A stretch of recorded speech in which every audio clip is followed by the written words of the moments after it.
Hello guys, this is your friend Dark Verse. And we are back with a new fanfic. Which is what if after Hiruzen's death Naruto started a new journey with Sakura, Shin and Team 8 Inches Fire. And if you enjoy this fanfic then please press the like button and subscribe to my channel for more fanfic like this. And now let's start the fanfic. Kumogakure was hidden in a range of tall mountains, clouds weaving between peaks like snakes and the air so fresh and thinning.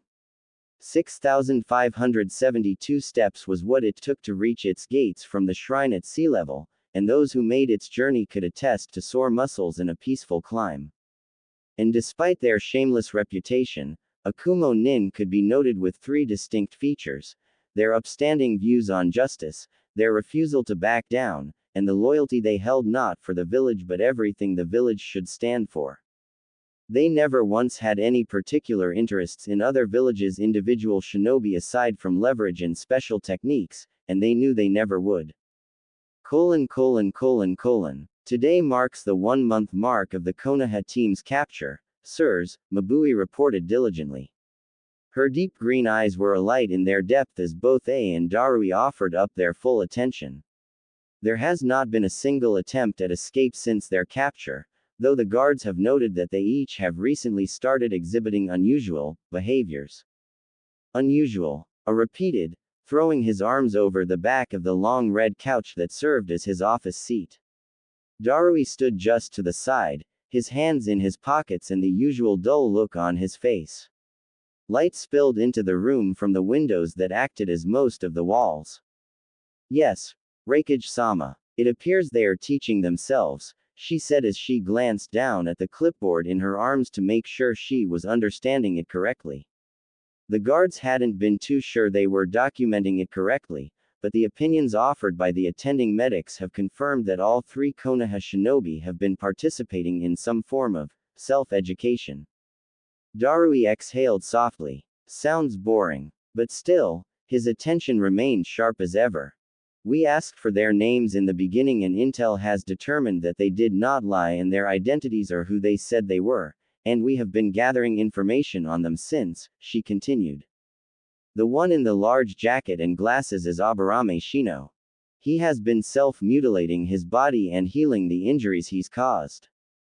This includes breaking bones, tearing muscle, and slashing veins. The guards have not intervened thus far, but medics come in twice a week to assure he's never near death. Mabui, in all her respectful professionalism, couldn't help the slight furrow in her brows. And Darui exchanged startled glances.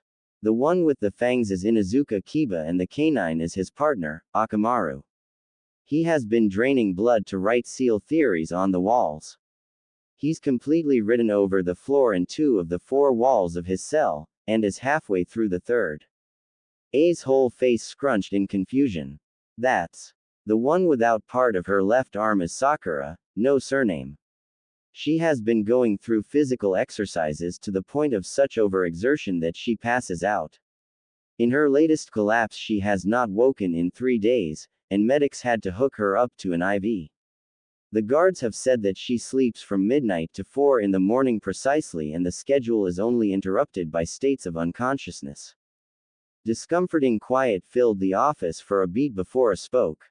And who exactly are these 3? Mabui glanced down at her clipboard once more. They're a team who competed and passed the most recent Chunin exams. The one interrupted by Orochimaru and Suna's coordinated attack. Yes, sir, she confirmed. This is the first mission they've taken on as official Chunin. Our sources have confirmed it is at least a B rank and is speculated to have to do with the kidnappings around the Sakai Sea. We don't know exactly which island the Chunin were assigned to, but the trail we followed led to Koinobori Island. Fishy. It's the first word that would pop into anyone's mind hearing that the first time. Investigating kidnappings, even somewhere as remote as the Sakai Sea Islands, could never constitute as a B rank. It's AA rank in the very least and everyone involved should have known that. And B ranks were only assigned to experienced Chunin, so what were fresh out the exam shinobi doing on it? Not to mention they'd gone to the Colosseum and came out alive. They remained at the Colosseum for nearly a month and a half before they retreated to the islands near Lightning, where 3 of the 4 of them have been captured by our border patrol. The Aburame are a noble clan in Konoha, Darui noted, his hands slowly coming out of his pockets. Surely word has spread that something's happened to the team, and a search party, no matter how small, has been sent for them. Or an alert. You know, something. Mabui shook her head, a troubling feeling seeping through her facade in the way her ring finger twitched against her clipboard. As far as we know, no action has been taken for their retrieval. What's even stranger is that the team believes no one will come for them and has informed us of as such upon their arrival. Of course we thought them to be bluffing, but now, a month later. A's thick eyebrows pulled together and a scowl twisted his lips. What game was Konoha playing? What? They were just going to send an inexperienced Chunin team so far off, so close to the destruction of their home village. Had it been his plan, the Chunin would help with the rebuilding while the upper shinobi divisions would be out collecting funds for construction and the other internal issues. The Konoha Council was old enough to understand that much. There are a couple more disconcerting details, Mabui started. She pressed her twitching finger flat against the board and met the eyes of both her boss and comrade with a posture of concern. Surveillance who followed up on Koinobori Island have reported that it has more or less been reduced to ashes, and it's speculated the Chunin team had a hand in the destruction. Though when taking into account Border Patrol's report of the day of their capture and the prison guards' daily observations, were also led to believe that the team had been attacked and restrained minutes before being found by our forces. A was suddenly on his feet. Take me to this Konoha team, he demanded. C walked up and down the short corridor of 3 separate, but occupied cells. His eyes went from the way one boy set himself up to break another one of his bones. If it's his ankle or shin, he'll do this time. He'll never know until he hears a resounding crack, to the other boy who ripped at his skin with his fangs so that his fingers dripped with the blood he used to keep on writing what he was trying to figure out. He's at a loss for, to the girl who'd been dead to the world for 3 days and counting, how she managed to willingly drive herself to such a state was a cause for concern. Then back to the first. All of their items had been confiscated and sent to the analysis division to determine if they were full of traps or jutsu, but nothing had been found. These were Konoha dogs. Despicable shinobi. Enemies to the Kumogakur name. Those whose words could not be trusted. Yet, he couldn't shake what the girl told him before sinking into her current state. We're of no use to you, Nin-san, she told him quietly, respectfully, but with no cowed head. We have nothing to give you, and Konoha won't give anything for us. If we tell them we do indeed have you, send proof. Make sure this isn't some measly threat. She stared him straight in the eye. Then you're just wasting your time, she said. Inexperienced Chunin are expendable. And she didn't break his gaze until he was the one to look away. C grit his teeth. None of this made any sense. These brats, these baby-faced Chunin, couldn't be here for no reason. There was no way, and the only possible information they could extract was clan jutsu or something along those lines, because they were too low of a rank to hold any substantial information about their village, and for some odd reason, those seals examined on the backs of their tongues were determined to be cursed seals, the worst sort of fuinjutsu meant to block verbal freedoms. Prisoners had those, or special forces. But the way Border Patrol had found them injured and incapacitated. He shook his head and sighed. They had what seemed like infinite injuries, amputations, cursed seals on their tongues, brands in the shape of mice on the backs of their necks. And now, they had the prisoner identification bands Kumo tattooed on their forearms. If every shinobi in the world could list every assault on their person throughout their whole careers, half of those wouldn't be half as long as those Konoha nin.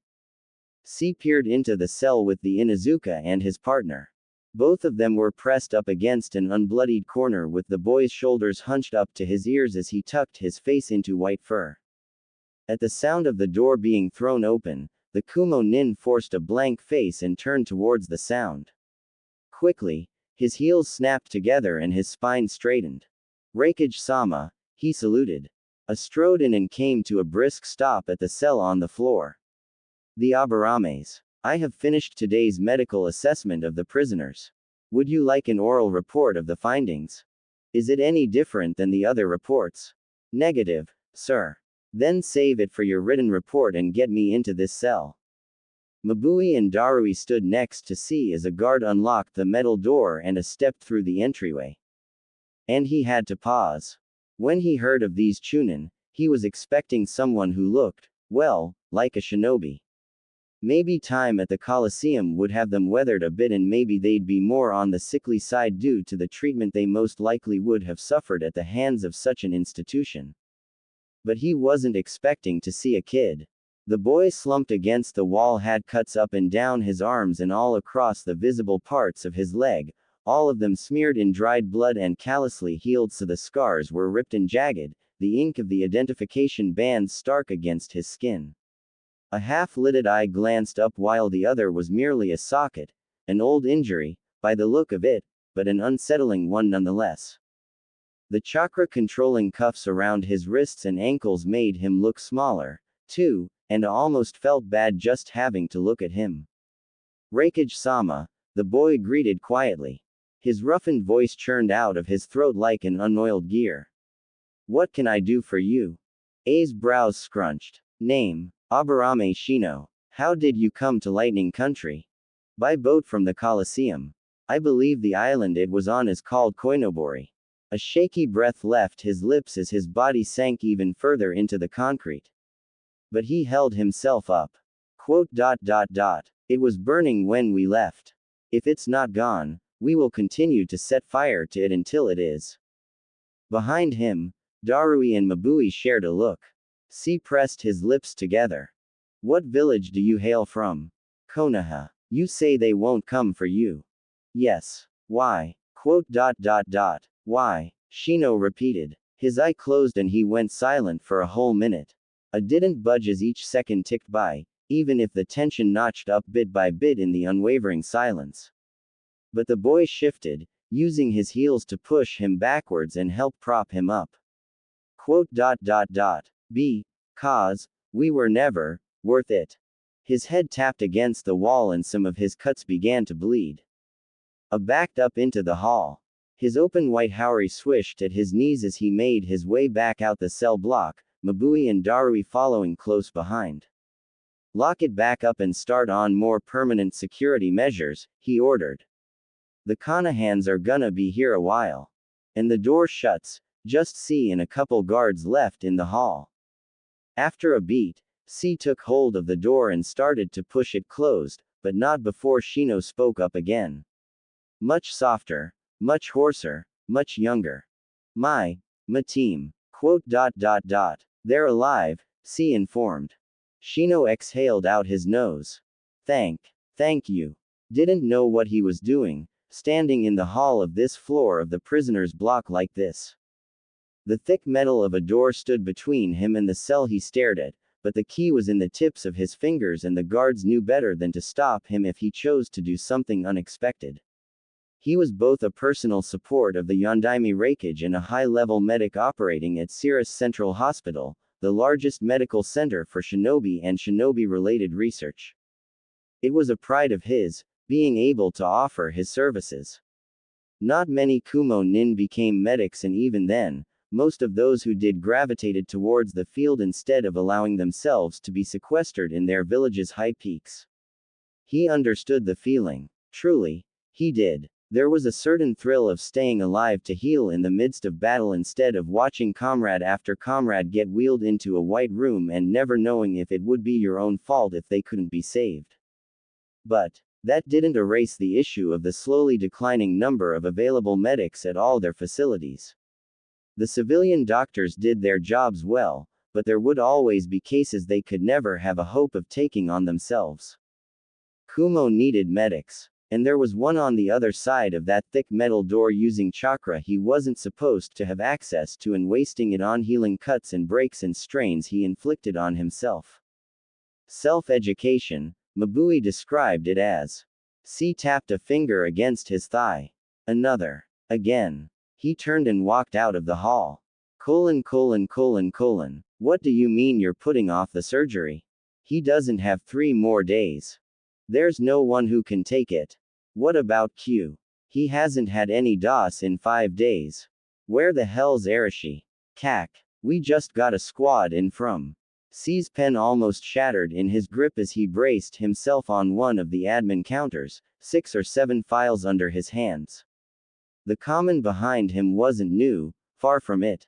Medics couldn't operate on a 24/7 basis, and that was what Cirrus needed, especially with their dwindled numbers and the fact that the entire staff was stretched too thin.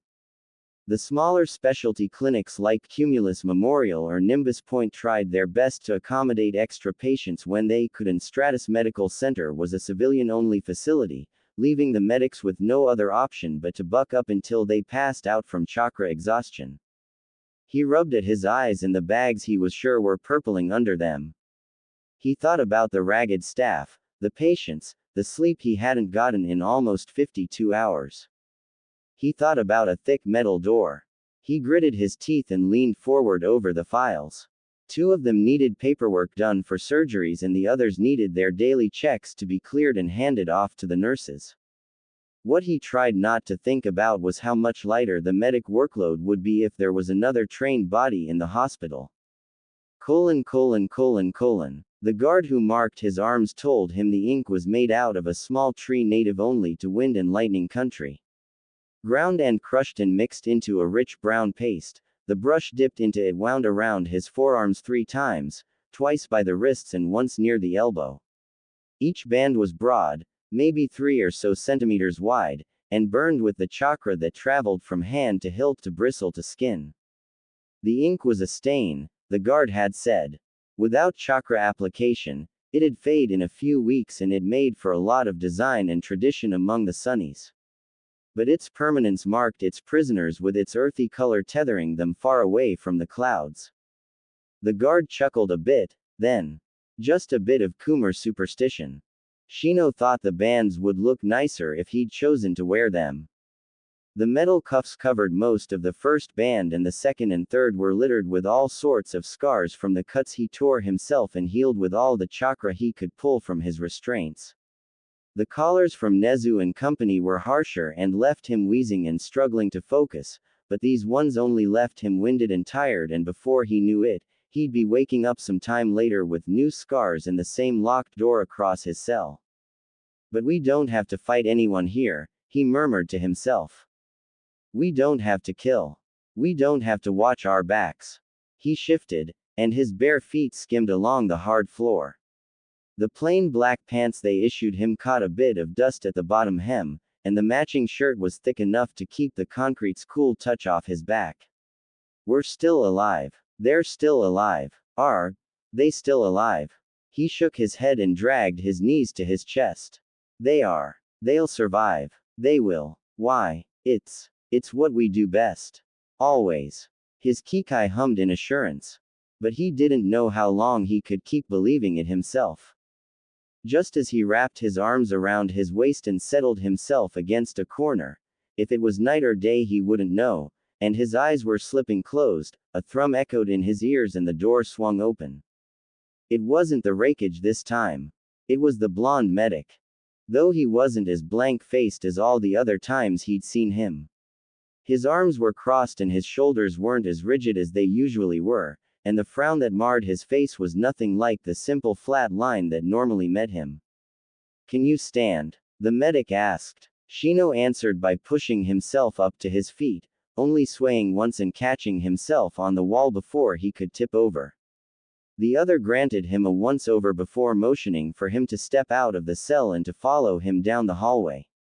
He did so with no reluctance. His back straightened, his shoulders pulled back, and he set his eyes straight ahead of him. His arms were nothing but crisscrosses of burgundy scabs, and there was a dug-out valley that peeked up the collar of his shirt, pink and half-healed.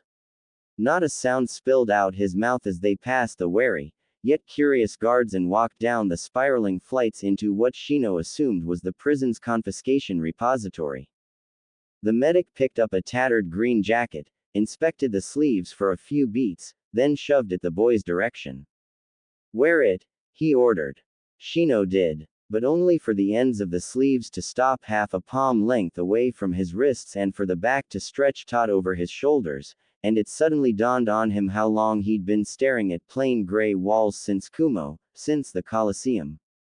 Since Sai. Shino's whole world blurred and refocused in what to him felt like merely a second, but it must have been a long enough time for the medic to have left and come back with another jacket. He, again, said nothing as he shucked off his tea-green coat for one the same Kumo gray color the guards wore. The sleeves brushed against the beginnings of his thumb, covering both the cuffs and the bands. "Is this protocol for your prisoners?" The medic, who'd taken his wrists to push up the sleeves and wrap bandages around his forearms, barely glanced upward at the query. "Protocol for pre-execution." The bandaging on his left arm was pulled a little too tight. Black eyes snapped up to his, fire sparked in its dark depths as the medic finished wrapping his arms and straightened. "Why is that your expectation? Why would it not be?" Shino replied. His arms fell to his side. "Your border patrol didn't kill us when they found us. You have everything that was once in our possession. You've learned you can't glean important information because of the seals on our tongues." He paused, but didn't notice the paper-thin crease that sprouted between his brows. "What month is it, Medic-san?" "November." Ah, it was sort of bright in the repository. His kikai crawled along his insides, their spindly legs idly weaving and idly wondering if he would get his glasses back to shield his sensitive eye. But he didn't think he'd get them back. What use would glasses be for the dead? We'd left Konoha sometime in August. It was fall in Konoha. Sakura said she'd found a persimmon tree on one of their D ranks outside the village, and after a more than enthused Kiba made her promise to take them there when it ripened so he could see how much he could stuff into his mouth at once.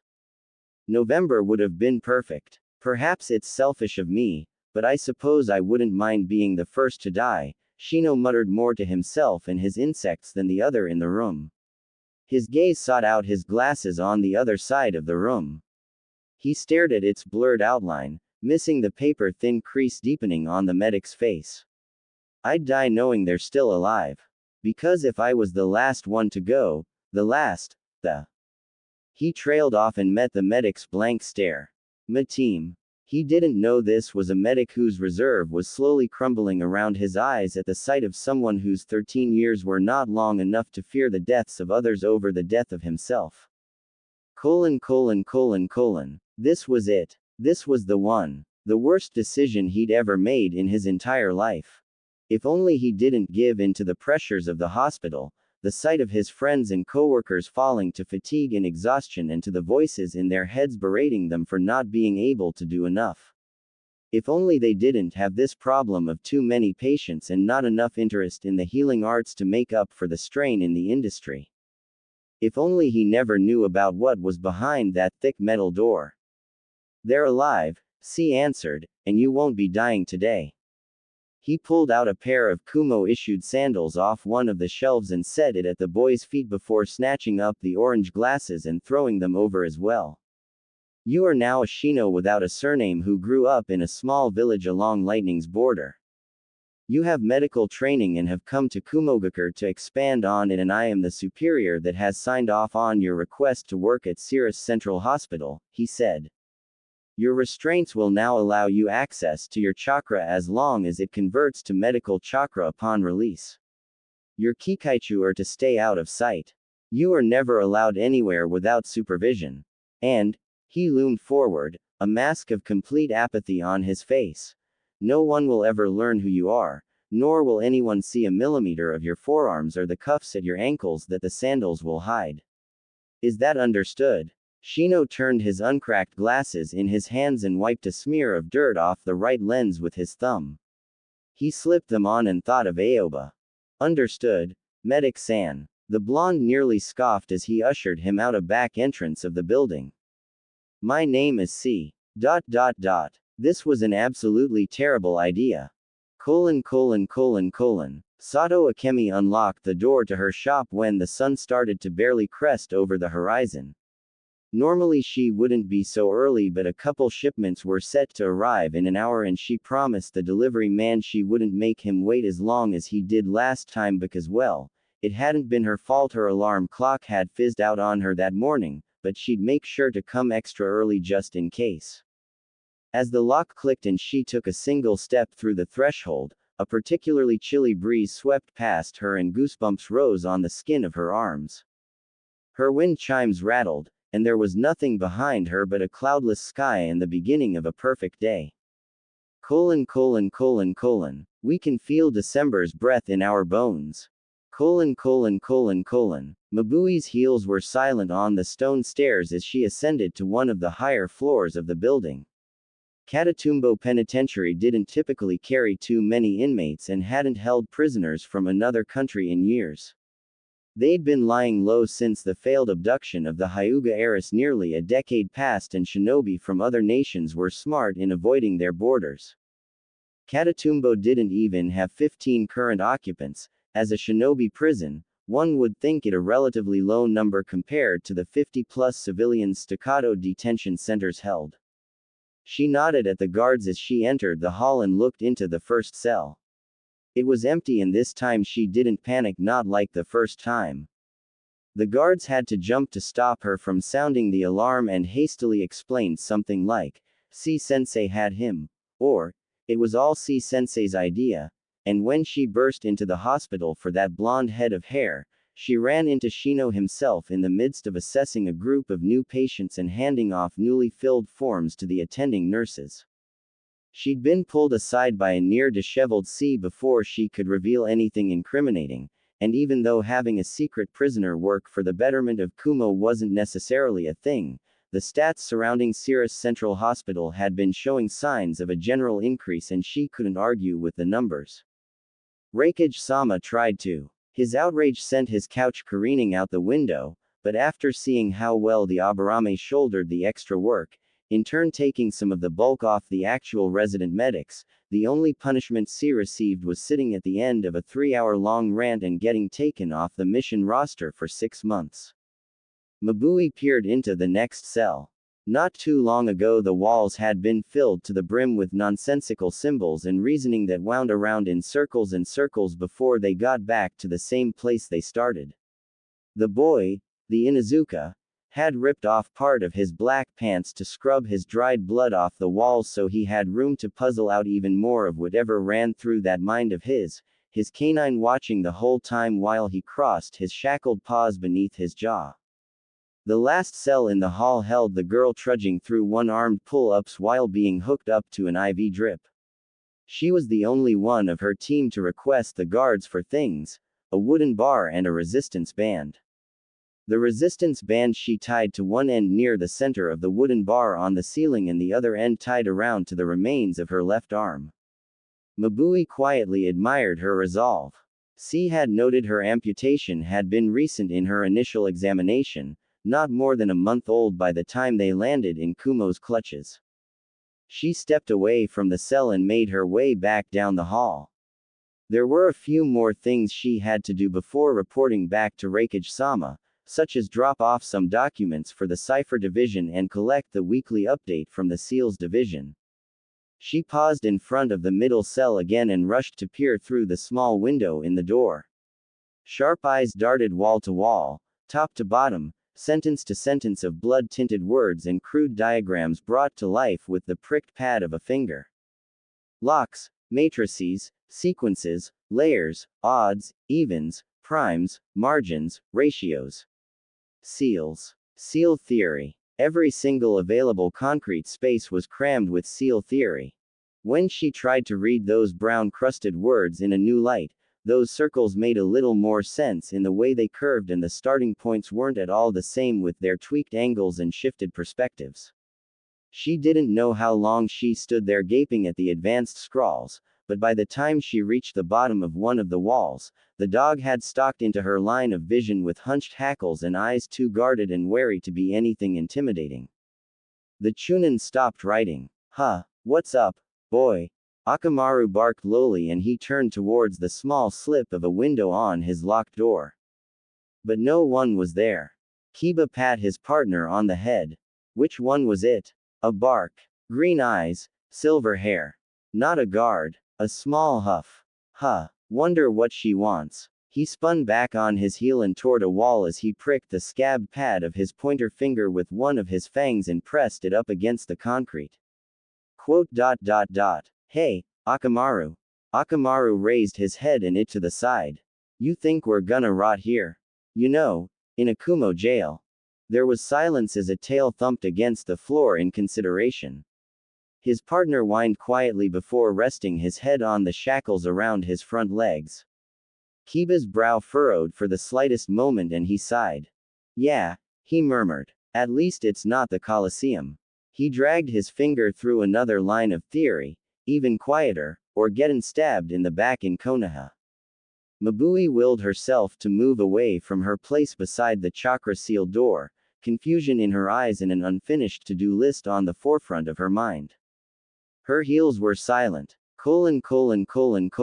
The knot guard lady didn't come by again for a while. Akamaru didn't notice anything and neither did he, though Kiba couldn't really say how long it had been. He could barely keep track of time back when they bulldozed through books and books of research and they had Sakura in the Colosseum to count down the days that passed to the hour. But here, no windows, no sun, no nothing. The guards brought in food twice a day at different times to really hammer in the loss of awareness and pushed it through a small hatch at the bottom of the door with a latch that could only open from the outside. He was surprised when the prison served them meat every other meal, unlike Nezu and company who'd only ever served them rice and vegetables. He thought Kumo was supposed to be the hard-ass country. There was the ringing click of the hatch and two plastic trays are pushed through the slot. Kiba reached to pull them close but stopped halfway when the hatch didn't shut as quickly as it usually did. Akamaru was immediately on his feet with his claws out and his legs set like a spring was coiled within them. A handful of seconds passed before a plain glass ink bottle and a capped brush was slipped through, followed by a manila folder with a post-it note on the front. What is the overlay? The hatch shut. Overlay. Kiba mumbled. Akamaru sniffed at the folder as he pulled it into his lap and flipped it open. Inside were pages of notes and chicken scratch of trying to puzzle out the complete seal overlay from the configurations written out on the first page. 2 barks. Yeah, they probably want me to do some shit for 'em, but. He shuffled through more of the papers. What's the point? I'm just some dumbass kid from Konoha. The folder shut and got tossed to the other side of the cell and the trays pulled forward. But hey, don't gotta use blood for the walls anymore, I guess. He shoveled unseasoned pork bites into his mouth, bloody writing at his back and his partner at his side. 2 meals were served and the folder was still in the same place he'd tossed it. Kiba hated that more often than not he caught himself lingering on the folder and the post-it note as his fingers itched for something new to work on. There was only so much he could dig up from all the stuff he learned before, from what he could read in the library or what Iruka-sensei taught him, and at this point, the theories on the walls were just him writing to write. But if he worked on whatever was in that folder. He groaned and slid onto the ground, capping the brush and setting it next to the near-empty ink bottle. Akamaru's tail thumped a couple of times against the floor as he swung his head around to look at his partner. I really wanna look at that overlay stuff, but it'd be like me doing Kumo a favor, right? Kiba asked. Why would I do something like that? Akamaru stared at the folder for a few moments and woofed. Quote. Yeah, I guess. I'm askin' why I should do Kumo anything when Konoha never did nothing for us either. Wasn't that right? When Sarutobi Hiruzen was alive he'd done the equivalent of cutting off their tongues and sending them on mission after mission in hopes they'd never make it back for another. And after his death he'd damned them again by turning them chunin by decree and somehow, letting Danzo have his way. Letting Sai them all over. Kiba exhaled through his nose. No, he shouldn't blame Sai. He should be blaming himself for thinking he could trust him. When the small hatch opened next and 2 trays were slid through, the folder was pushed out before it closed, the inside covered in freshly dried ink and the finished overlay boxed on the very last page. : It's all correct. Correct. This work is borderline ingenious. The seals technician exclaimed as he spread the notes on the table. Mabui peered at the one particular sequence he pointed out. Take this for example. The team and I tried to work it from top to bottom, then bottom to top, as one normally goes about figuring how to complete sequences and matrices or anything of the link. He then pointed at the writing, not quite in the middle, but close. Maybe a few characters off. But this is the starting point. Clearly marked. 2. I don't know how you could possibly start so off-center, but the outcome.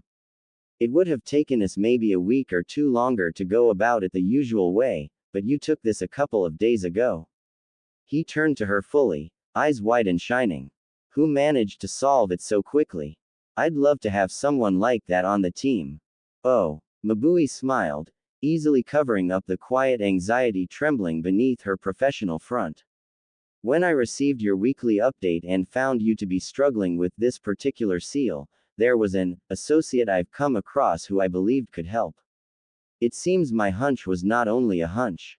The seals technician knew that the term associate was more or less a nod to the fact that whoever managed to solve an advanced overlay like that one was meant to be kept on the down low or not even mentioned at all. He shrugs it off. It wasn't like he was a stranger to shinobi affairs. You know, if those scrolls you'd taken off those prisoners hadn't been marked highly classified, I'd be hunting down that associate right now to try and get them to break those locks, he sighed. Mabui's expression tightened slightly. Well, of course Inuzuka would be able to break those locks since it looked like he'd been the one to craft them himself, and it was something the seals technician didn't see. Could your associate come down one of these days? It would really help us out. A bead of cold sweat ran down the back of her neck. I'll see what I can do. Thank you very much, Mabui-senpai. She left the building with a particularly sharp pain in her forehead and an image behind her eyes of a bemused sea raising an eyebrow at her in his rare disbelief. : During the meal right after Kiba had sent the folder out, the hatch opened and a third tray was slipped into the cell. On it was a plate of something that looks like pink cotton candy, but somehow thicker and gummier than anything he'd seen in Konoha. Thank you. The note read. If there's anything you'd like, please let me know.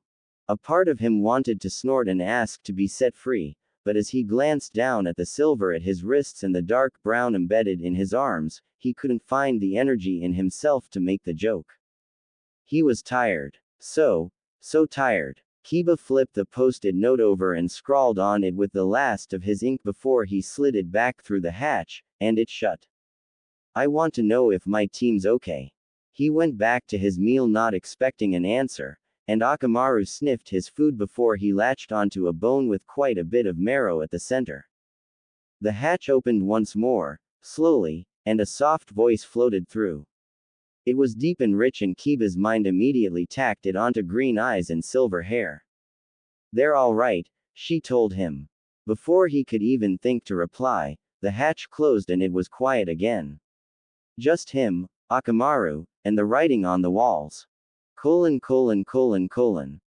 wasn't ashamed to admit that he'd felt relief when they weren't able to capture Uzumaki Naruto.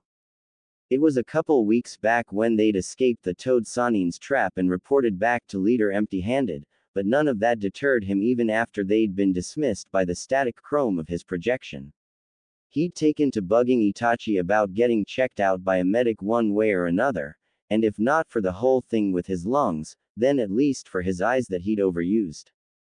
So here he was, sat in a too small plastic chair in a shinobi optical specialist's waiting room, rain pattering against the windows and the receptionist trying his best not to look him in the eye. Kisame glanced at the pile of old magazines at the short table to his left and picked up the one on the top of the stack and leafed through it with unfocused eyes. Uzumaki was even smaller up close. At the Chunin exams he'd seen the boy on the other side of the arena, loud and impatient and smiling for pup. In the hallway in the middle of that tourist town, Kisame could see how short he really was: unkempt blonde hair, confused blue eyes, clothes a little too worn to be passed off as just from training. He didn't kill kids. Never had, never would. But he wondered just why Konoha wanted to kill one of their own kids by shoving a demon behind a baby's navel. He sighed and tossed the unread magazine back on the table. He leaned back, and the plastic creaked slightly under the movement.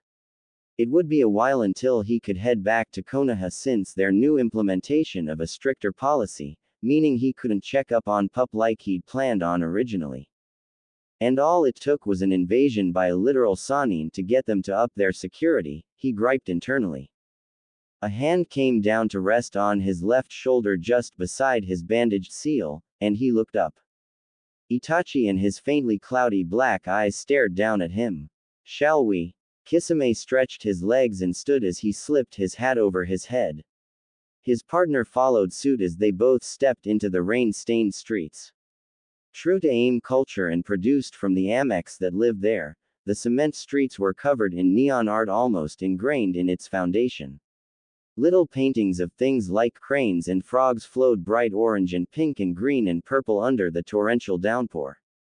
The scarce visitors that came were always amazed. The natives knew it wasn't just art. Kisame remembered how Pup would always hop on the green lily pads when they walked the streets at night, her bright laughter echoing in his ears. The memory was grainy, now.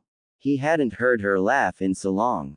"Hey, Itachi-san, let's head to that tea house ya like. I'm kinda cravin' that orange spice tea they got." Itachi tilted his head. It's been a while since I've had their green tea." They walked along the gleaming caricatures beneath their sandals in a village where red lanterns hung over the streets and neon signs brightened the skies in a way the sun never could. In January we've lost a winter. B. I'm serious. And I'm tellin' you not ta sweat, so why's what you're doin', as fret. Slammed his fist against the desk and a crack ran through the center. You know damn well why I am. Because once you get an idea in that damn thick head of yours, I need to send at least 3 of my top shinobi to stop you before you try. He sighed and shook the splintered wood from his hands. Just don't look into it. Please. 2 of them are already off the leash and that's enough of a headache as it is. 2. A glared. B raised 2 placating hands. Lips sealed. That the deal. Won't do nothin' that'll wrinkle that mug, bro. Yuki's snort echoed in his head as he slipped out the office and straight towards the exact place he told his brother he wouldn't near. Of all the things you could have invested yourself in, this is what you choose. I shouldn't be surprised. You're tellin' me those secret Konoha nin locked up ain't interestin'. I'm telling you that you should listen to your brother and heed the potential consequences of your actions, dumbass. Well, you can sit back and watch the show cause I'ma find out what I wanna know. Yuki huffed and said nothing else. Killer B chuckled under his breath at his friend's exasperation before he stepped into the chilled air of Kumo's high peaks. Even though he walked down the smaller streets with less vendors and even less people, he could see the neat, slanted overhangs and the benches and gazebos perched atop roofs. Stairs were attached on the sides of each building that wound up to the gazebos, and suspended bridges criss-cross over the streets, shadowing markets and walkways and where civilians could traverse over more than just the ground. The Kumar had always wanted to be as far from the ground as they could. Maybe that was why all the children learned to scale steeps and cliffsides as quickly as they learned to walk.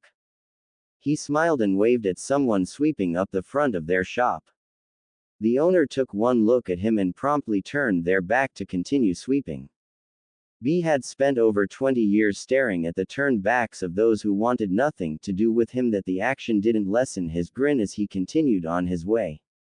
The younger villagers tolerated him much more than the older ones did, which was far more that he could have asked for, but was it wrong to wish he'd meet someone who didn't already have an image of what type of person he'd be?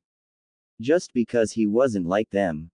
Just because one of his closest friends had ravaged the village even before he was born. Couldn't they just give them a fair chance? B.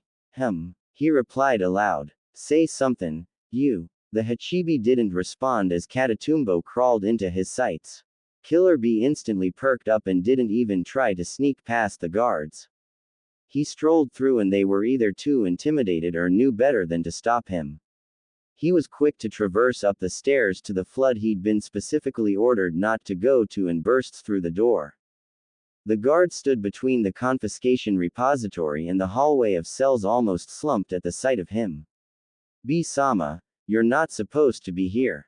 Reikage-sama gave clear instructions for you not to be on the penitentiary's premises, she said. Damn, how long ago did I give the order? Could I advise that you train instead? Or to check in with the wall patrol since it's part of your duty as village guardian? Ah, come on Enmu, let me see one of the Konahans. What's the worst I could do? They got their chakra locked as far as I heard, and I'm just wondering what stirred the word on these birds. Enmu's sound wasn't amused, but her black painted lips twitched and her pale pink eyes narrowed. Tell you what, if I get in and you don't tell my bro, I'll snatch you one of those burgers by the grotto. She a blonde-ish white brow that was nearly as pale as her own skin. I guess I get why you're so interested in those kids. No one really knows about them, but the ones that do can't really get a read on what's what. B blinked behind his dark glasses as the smile slowly faded from his face. Kids. Enmu jerked her head towards the hall and settled back against one of the walls. Check it for yourself, B-sama. She tilted her head. And I want a burger for lunch tomorrow from the blue shack in front of the cracked arch. The cracked arch was one of the bigger grottos and had more locals hanging from the ledges than bats. He hummed absently as he slipped into the hall. The first cell was empty and so was the second, but the third cell. A girl with pink hair with one arm held herself in a handstand. Drenched skin stretched taut over hardened muscle and there was no lapse in her form. Her toes pointed towards the ceiling and the IV drip taped to the junction of her elbow ran as smoothly as the sweat that dripped from the tip of her nose to the cold hard floor. So the prisoner's really a kid. And a Konoha shinobi caught within our borders, Yuki reminded him firmly. Don't get any ideas, B. You've already done enough by disobeying your brother. Go home. I just told Enmu I'd buy her a burger to not talk to a prisoner. Nah. That's a waste. B. Don't. B's hand was already on the door. The locks immediately began to open and that mischievous part of his brain was always so smug that no matter the security clearance, his chakra would always be recognized as per the requirements of the village guardian position. He squeezed through the smallest crack of the door he could manage and closed it behind him just as quick. The girl stayed planted on her hand for a long few seconds before she lowered on foot on the ground, the another, then stood to full height. It surprised him that the top of her head reached taller than his shoulder. You're not one of the guards usually in this building, she said. He a brow and leaned back against the concrete. And why's that you're thinking when you're just a cucumber in this cell picklin'? When she turned to face him fully, her black prisoner's shirt did nothing to hide those rippling scars that spanned from her shoulder blade to her jawline and ended ripped and ragged at the bottom of her cheek. Though it wasn't her appearance that quite caught him, but it was the lingering chakra of whatever caused it that pulled at his senses. It was familiar. It was angry. It was just like Yu's. Your hands, she answered. Her gaze flickered down at them. They're not the same ones that deliver the meals, so it's either you're a new guard that's paid me a visit or you're not a guard at all. She held her hand behind her back, the IV tube swaying slightly with the movement. Her chin never dipped. What can I do for you? Respectful is the first word that popped into mind at her display, which was surprising in itself considering young shinobi never have their arrogance curbed until they lose themselves in their first kills or their first capture or the first time they needed to obey an order they could only wish to forget. He was curious. Did she stand tall because she didn't know what she was doing or because she knew all too well what she'd gotten into? B pointed to the IV bag. Why have they got you hooked up? I train until I can't and they don't want me dead. No, no, but I don't know why. Her fingers curled beneath the thin plastic tube and gave it a light tug. Konoha has no warmth for Kumo and vice versa, and you must have realized we're worth nothing more than wild animals you happen to pick up on your borders. Green eyes were blank and cold and not so bitter, and it cast an eerie light in the dim prison cell. I'm waiting for my execution, sir, but I didn't think I'd be waiting this long. You hadn't said anything in a while, but B could clearly see him in his mind's eye. The beast quietly observed the exchange, his 8 extra arms tucked beneath him and his 2 main ones crossed over his chest. Her name. Huh. Ask for it. He rolled his eyes beneath his glasses and passed on the message. The girl raised one of her brows. Sakura. No surname. Konoha never really had interesting shinobi. Maybe there were a few autumn leaves in the sea of green like Kiroi Senku, the yellow flash, or Ikizokugoroshi, the clan killer, but the pink is new. And, undoubtedly, one of the more interesting things he'd come across these days. Sakura. Then, he acknowledged simply. B left the cell after that, stopping at the end of the hall and at the receiving end of one of Enmu's deadpan looks. Did you get what you came for? She asked. Didn't know what I came for. Not really, he said. He jerked a thumb at his head. But I got something up here, ideally. Keep it hush, shush, word's not gonna get out, but I think I found an interesting sprout. Enmu's forehead wrinkled like she wanted to argue, but she only sighed noisily and rubbed the bridge of her nose. I really can't keep up with you, B-sama. Single quote. I wonder if there was someone out there, he thought as he set out of Katatumbo for the day. Someone other than a that could keep up with me. Sakura had her head pressed against one of the walls when the stranger walks in again. She counted just a little over 24 hours before he'd shown up again, but she didn't open her eyes or push away from the wall when she heard his sandals tap gently against the floor. There was a faint rustle, and she figured he crouched to be at least eye level with her. Is it raining? She asked. Showers started some time ago, supposed to creep through the day, all snails pace slow, he replied. What? Can you tell from here?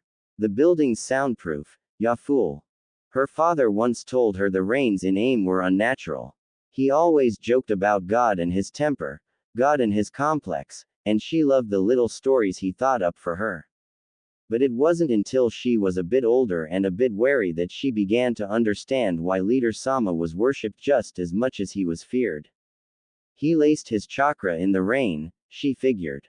And maybe that was why even when the skies were blue and clear over Konoha, she would always know when to tell Kiba not to keep Akamaru outside for too long. But I was right. Guess you were. She opened her eyes and faced the stranger to find him with a hand on his chin and his gaze far off and considering. 2 blue tattoos sat just beneath his left eye along that socket bone, and there were more swords strapped to his back than seemed sensible. Not a guard. A regular force shinobi, maybe. Maybe not. He must be high enough to gain clearance to sit around her cell doing nothing and looked old enough to have established himself as someone important in the village. Idly, she cursed herself at not having kept up to date on Kumogakure's history and politics. She'd been too busy digging up Konoha's and Suna's pasts and problems, but she knew that wasn't an excuse. All right then, the stranger decided. He stood and popped open the door. Let's go. He disappeared from her line of sight.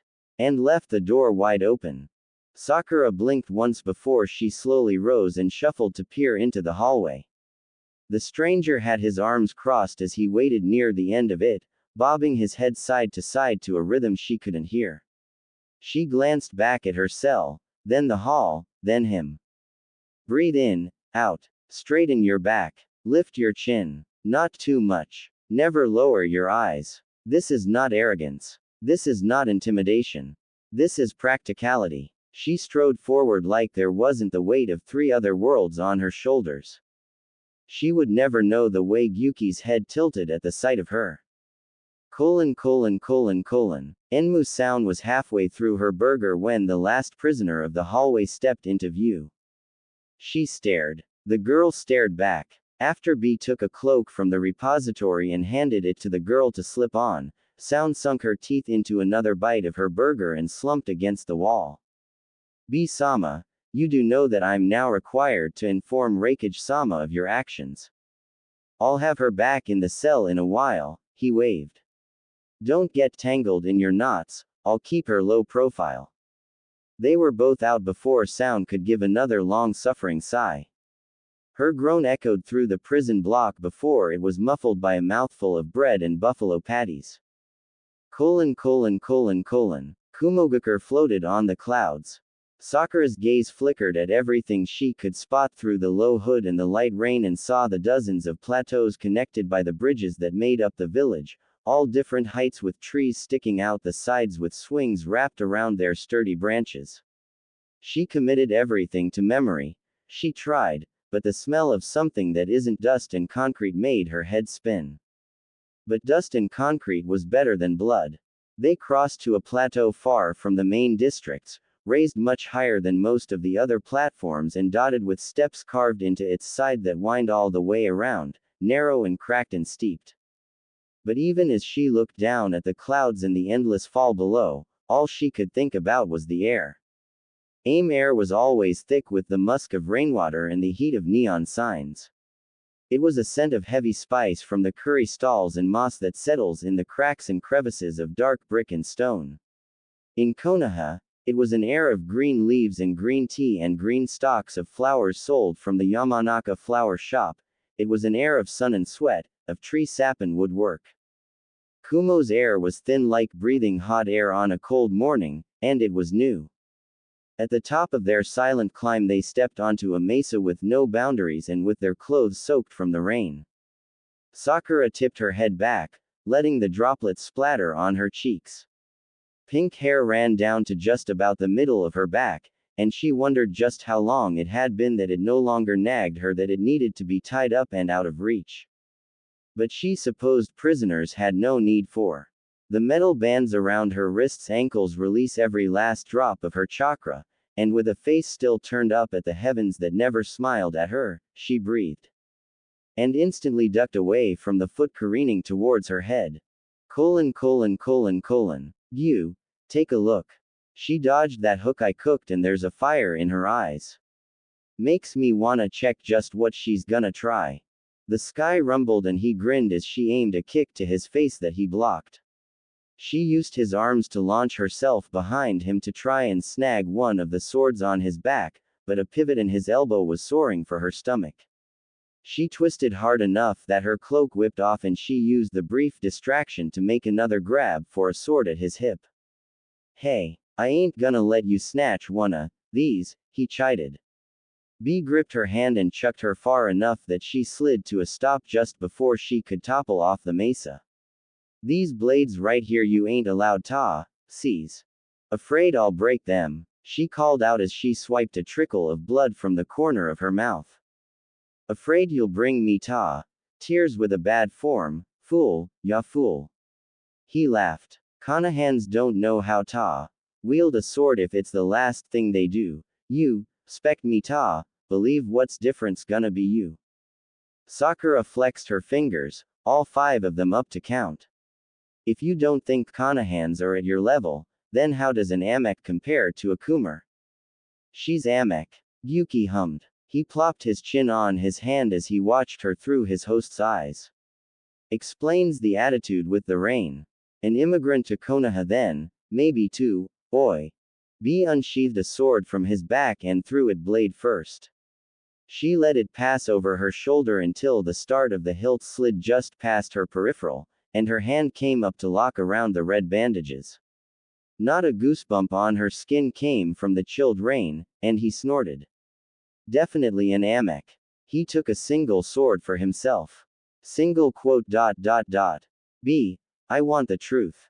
Even with only one arm she held the sword like it was her own, tipped slightly in front of her and knees slightly bent and ready for action.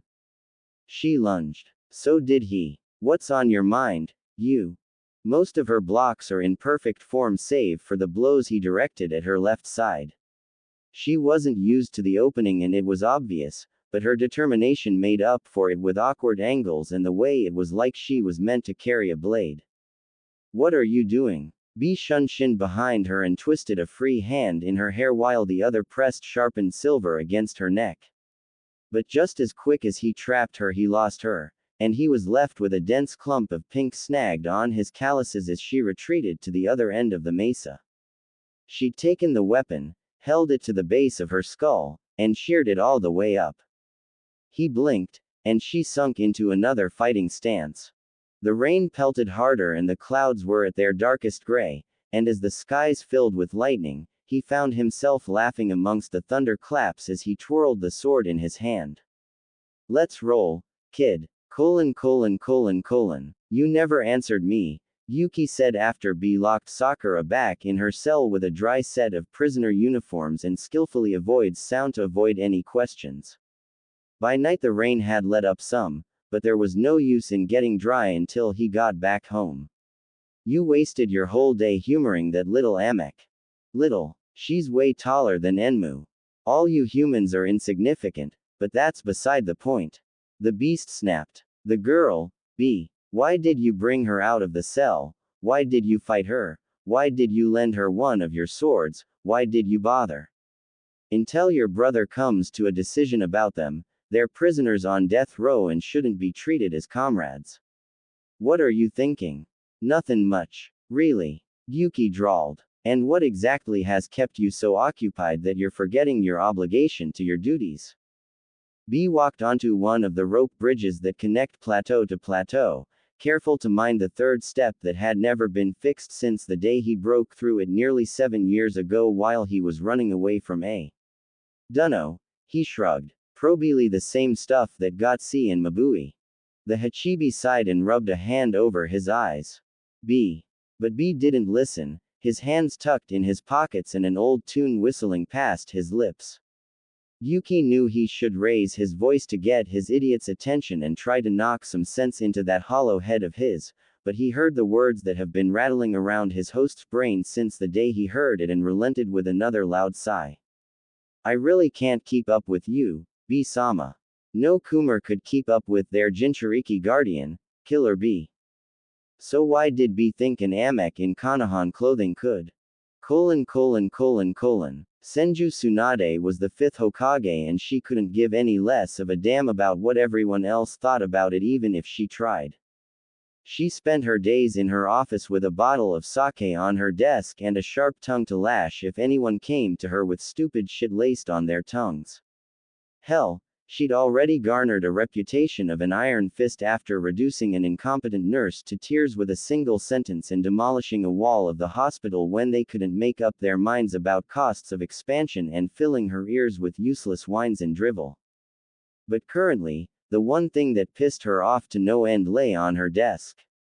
6 broken pens piled up by her chair and her assistant, one Kato Shizune, stood just out of range of the Hokage's blast zone as she clutched Taunton close to her chest.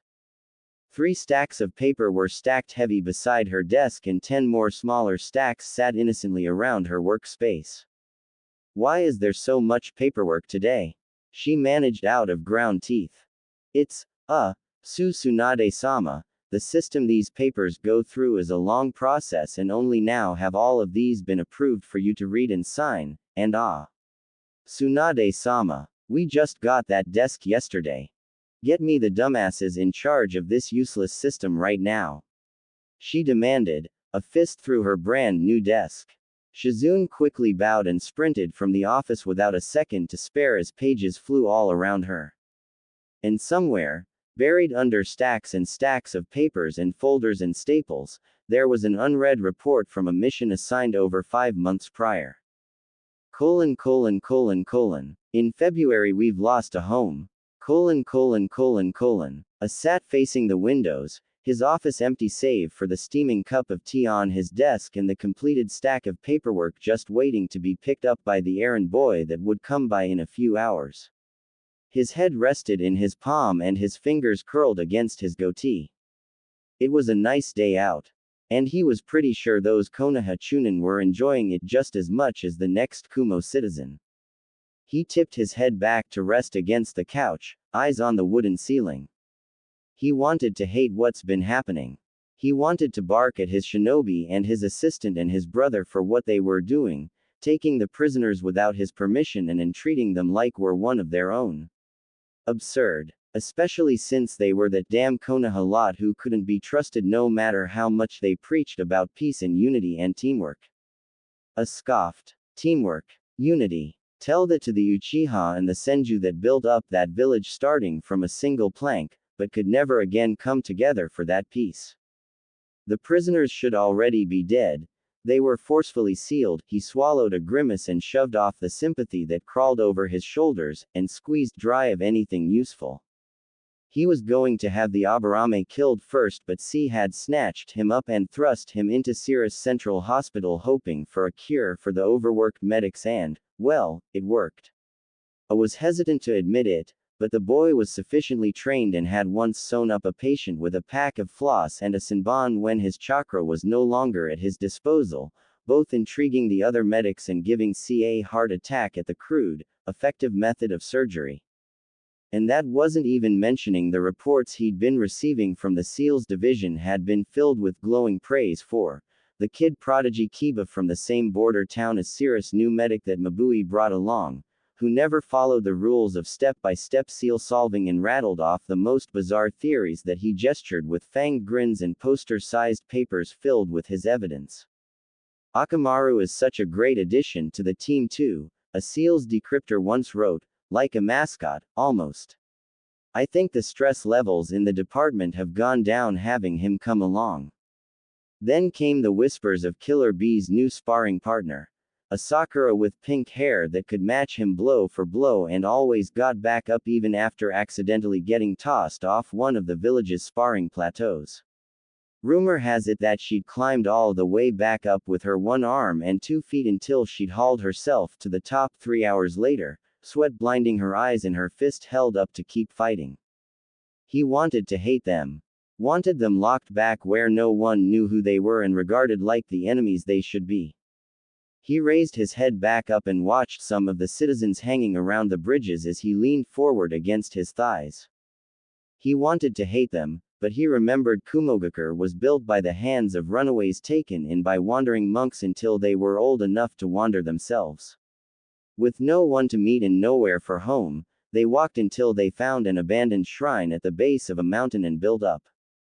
And since then, they welcomed all with no family and no place and promised to have all of that in the clouds, in Kumogakure. He sighed. Or at least, it was how the legend went and why most of the Kumar never had a surname. I saw heads of all colors, skins of all colors, backgrounds of all colors traversing the streets and sharing laughs and words like they've never known what it meant to be a stranger. It had been 5 months since 3 kids and a nin dog had been captured on the borders of Lightning Country with the headbands of a village that never came for them stuffed deep at the bottom of one of their bags. I stood and dug out an execution form from one of the cabinets. There was no date or official stamp, but the names had been printed on a long time ago. : So if you're not, like, a Seal Psi person, how come you knew I was good at it? Kiba drew his spoon through a bowl of dark red stew and took in some light-colored meat, a kinda jello cube, and a potato all at once. The spice hit him as quick as the heat and he swallowed without chewing as his mouth set aflame. What the is that? He whispered. Across from him, Mabui chuckled into her hand before taking a sip of her own meal. She didn't share the same visceral reaction and continued to eat like the devil themself wasn't in her food. I will admit that Tragapan blood stew is an acquired taste, but it's one of our milder dishes. Akamaru woofed around the yak bone he was gnawing on and lolled his tongue when his partner glared through watering eyes. Take some butter tea. It will help. Kiba downed the cup in one gulp and hung his tongue out his mouth, hoping the frost of Kumo's air that rolled in every time someone opened the front door could chill his taste buds, and Mabui took a moment to mull over the past few months.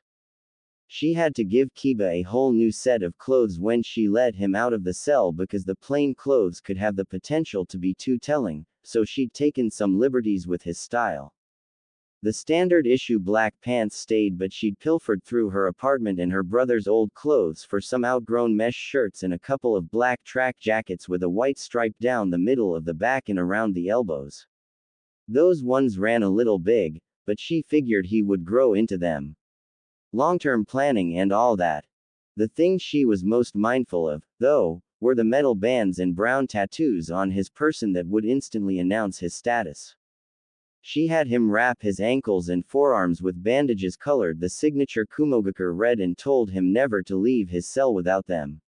Only when he agreed did she have him keep several rolls for convenience.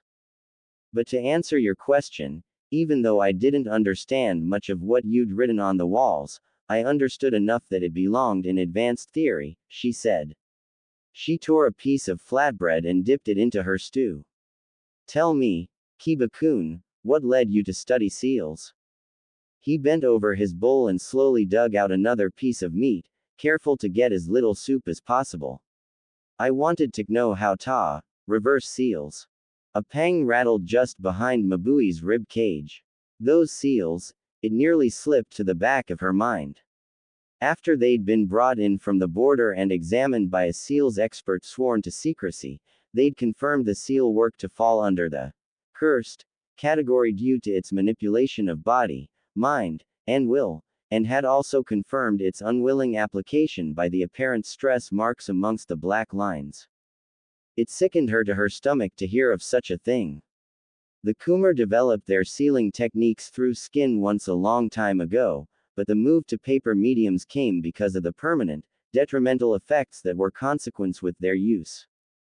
Some of the older generations who still live with them were blind or deaf or had lost all movement in one arm or the other, or their skin on a leg had been burned so thoroughly even if the clear ink of the seal still remained. Or maybe they couldn't remember their own name longer than a day but could recite their favorite book cover, notation and all. Those who currently utilize powerful skin seal knew of the risks they took. But nowadays, there were so few.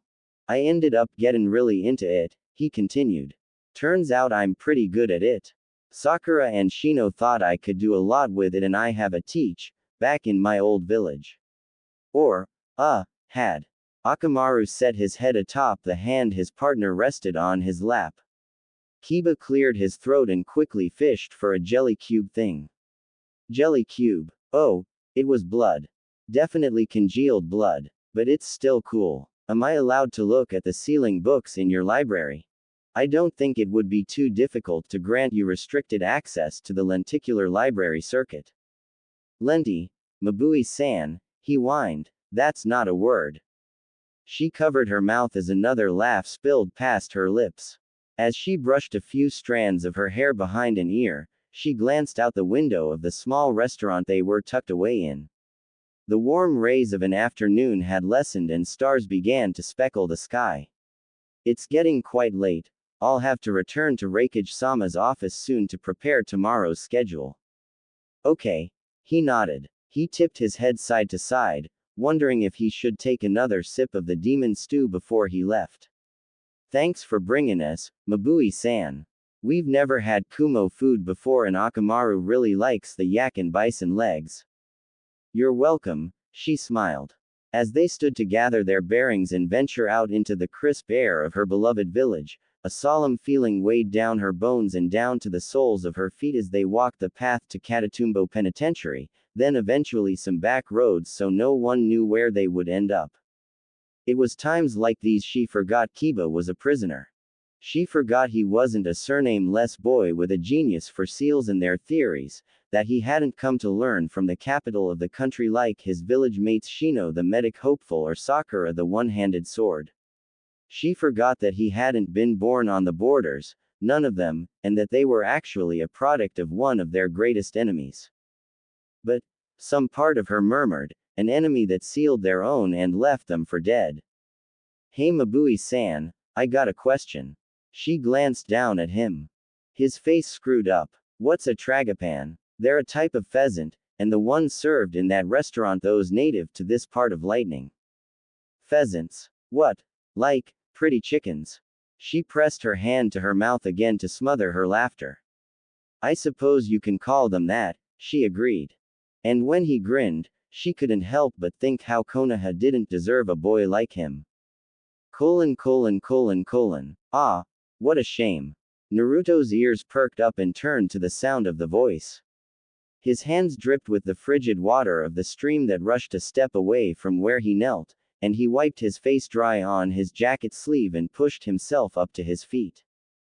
Jiraiya sat at the base of a tree with a pen between his teeth and his nose deep in one of his brainstorming notebooks. Didja say something, Arrow Senin?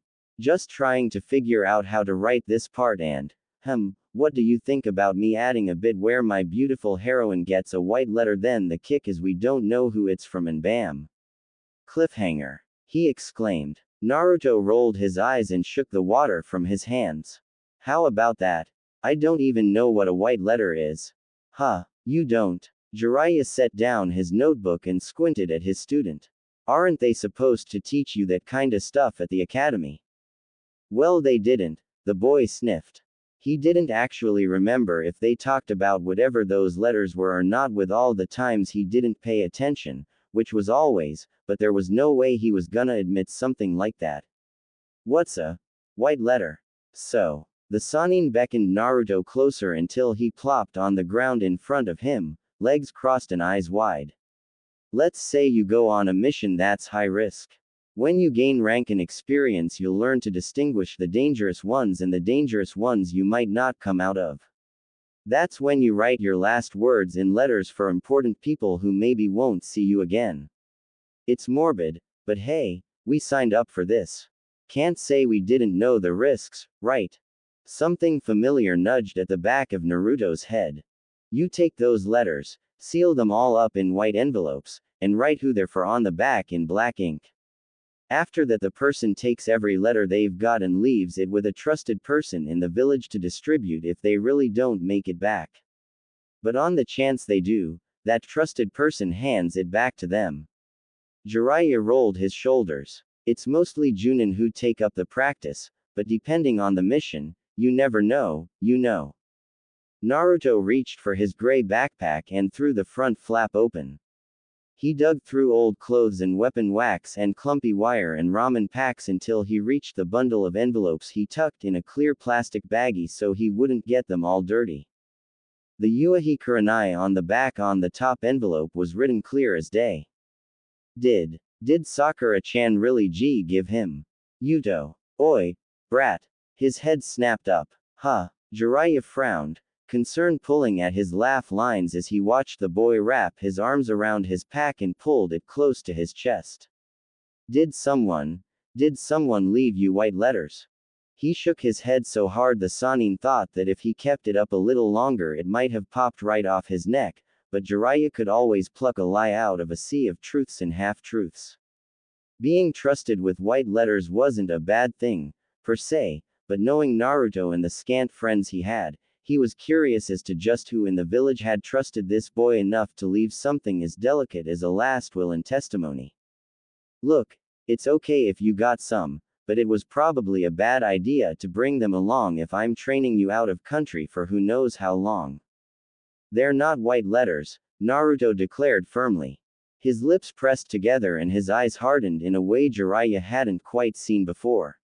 She just asked me to keep them.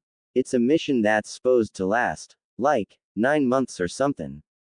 Nothing bad's gonna happen and, she's probably back in Konoha right now. You'll see. Heart heavy, Jiraiya opened his mouth to try and explain that no, it wasn't good for us to think like that, because the more you push it away the harder it pushed back and sometimes your friends don't make it back, but Naruto was up on his feet with an excuse of hunger on the tip of his tongue as he escaped further downstream to catch a couple of fish. He leaned back into the tree and sighed. You'll learn one day, kid. He thought of Minato and Kushina, faces from his academy years that he never saw again, all the missed opportunities and all the people he'd ever failed. Sometimes, things just don't work out the way you want. An image of Uchiha Sasuke flashed in his mind's eye, as well as the scratched Hittite he left behind with his unconscious student at the Valley of the End. But still, I wish the world was kinder to you, Naruto. Darui heard of the way too rowdy kid that joined the SEALs sector. Or maybe, joined, was a strong word. It was more like a kid showed up with Mabui one day and solved a SEAL array by taping pieces of it to the ceiling because, looking up wasn't the same as looking down. Then he found out who the kid was. Then, understandably, he made sure he wasn't daydreaming and gently pulled Mabui aside and asked, quite politely, what the was going on. It's complicated. Can you uncomplicate it? Kiba-kun, he's. Mabui trailed off, searching for words in the walls with how fast her eyes shifted from spot to spot. It caught Darui's attention instantly, because of everything she was as the boss's dutiful assistant, indecisive wasn't one of them. He's a nice boy, she finished lamely. A nice boy, he parroted, tone as dry as the sand dunes he once scaled in the Wind Country provinces. The prisoner. Shish. Her hands latched around his bicep as they stood just outside the SEAL Division workspace. The room hummed with the buzz of Kiba and the workers elbow deep in a particularly tricky 10-layer seal, and it was only the two of them who'd stepped out into the hall, but Mabui wasn't one to take chances and Darui had known her long enough to pick out the quiet panic in her face. The SEALs Division doesn't know. The only ones who do are the assigned guards, C-san, B-sama, and I, she said. His eyebrow at the mention of his partner. And along with Kiba-kun came Shino-san and Sakura-san. They're his village mates from the border town near Turtle Island. Surely you've heard of them. All of the prisoners had been let out of their cells and had backstories to cover up their true identities. Boss once mentioned to him in passing that the circumstances around the Konoha prisoners had changed, but he figured it was nothing big, maybe a shifting of placement or a hold on an execution date, so he'd let it be and kept his nose out of that business. Apparently that was a mistake. And look where it left him. He exhaled through his nose and shuffled a bit to the side to peek through the glass window of the door. Kiba hovered over one of the tables with one hand holding a brush and the other gesturing just as wildly as the rest of him as he and another technician tossed ideas back and forth. His eyes were bright and every time he opened his mouth there was a flash of sharp fangs, but he looked every part of an eager kid that talked about the latest cliffside he scaled or the new high score he made at the arcade.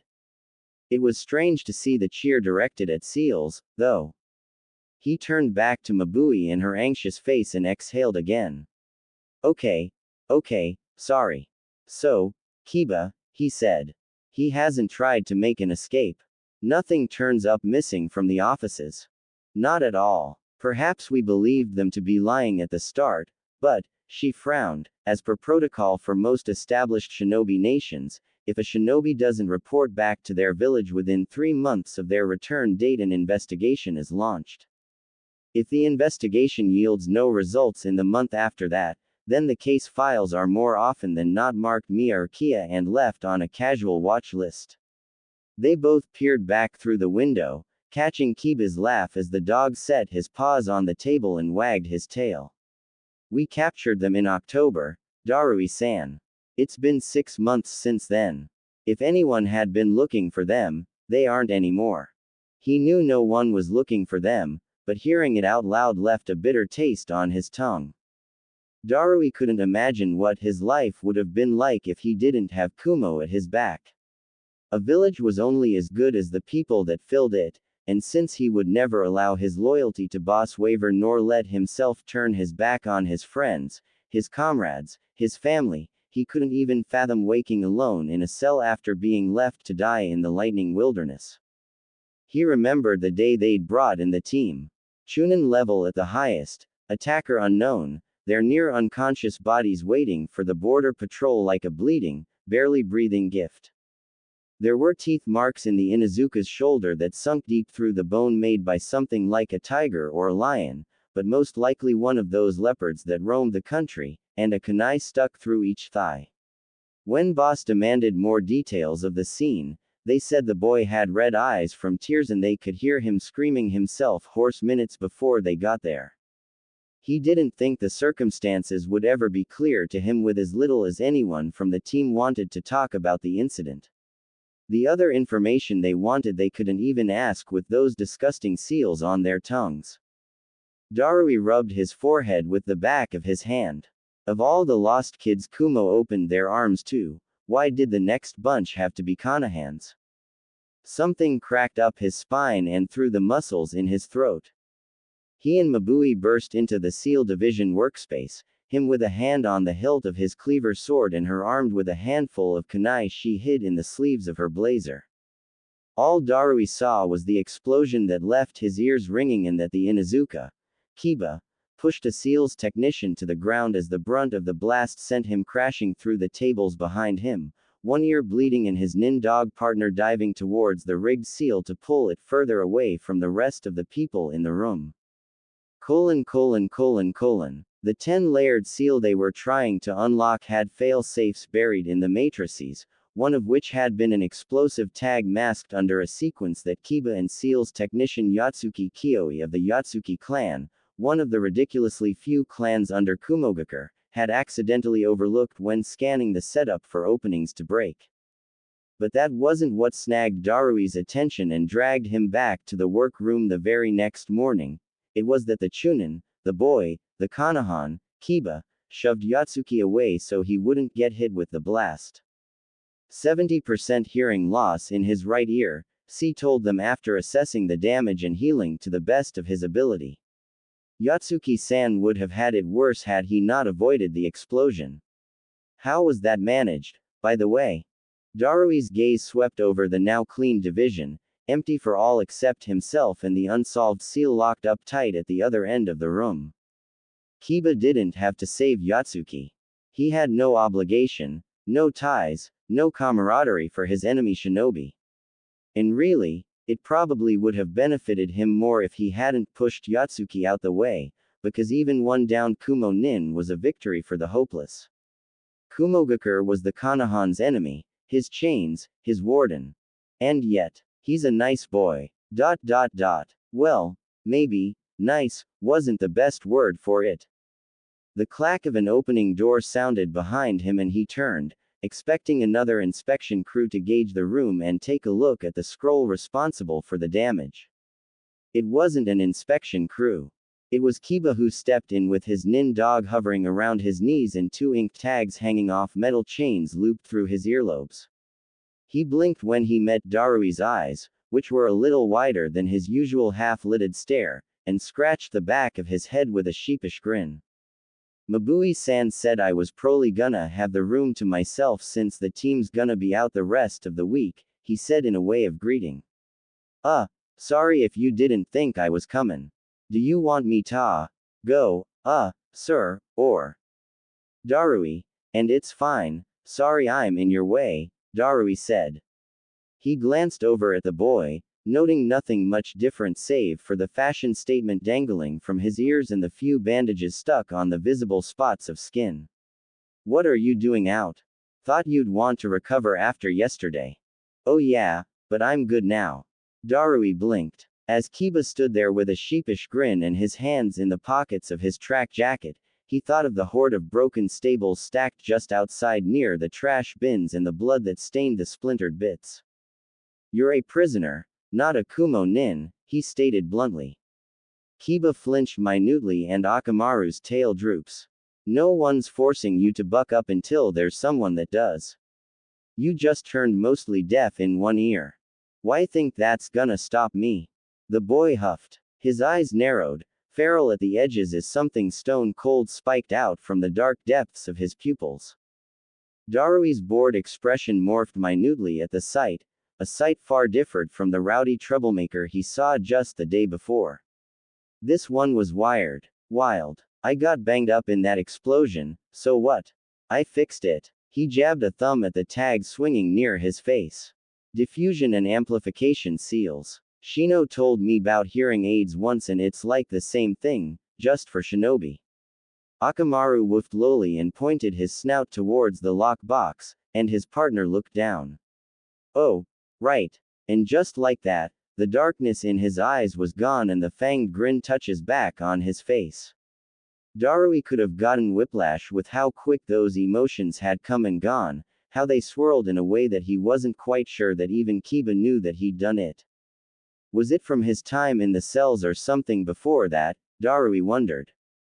Heard they locked up that seal after it went off on us, Kiba said, ambling towards the metal safe in the corner of the room. You have the key. I wanna take another stab at it, if that's cool. The drive to work on the very thing that nearly killed him less than 24 hours ago startled Darui again, and this time he was getting annoyed by all these surprises. A prisoner was all this boy was. A young, abandoned, genius prisoner that Konoha let slip through their self-righteous fingers. He was starting to see why Mabui liked him so much. He nodded once. Sure. Darui twisted the safe lock as both Kiba and Akamaru glanced away to leave the combination out of their hands. Honestly, what was that?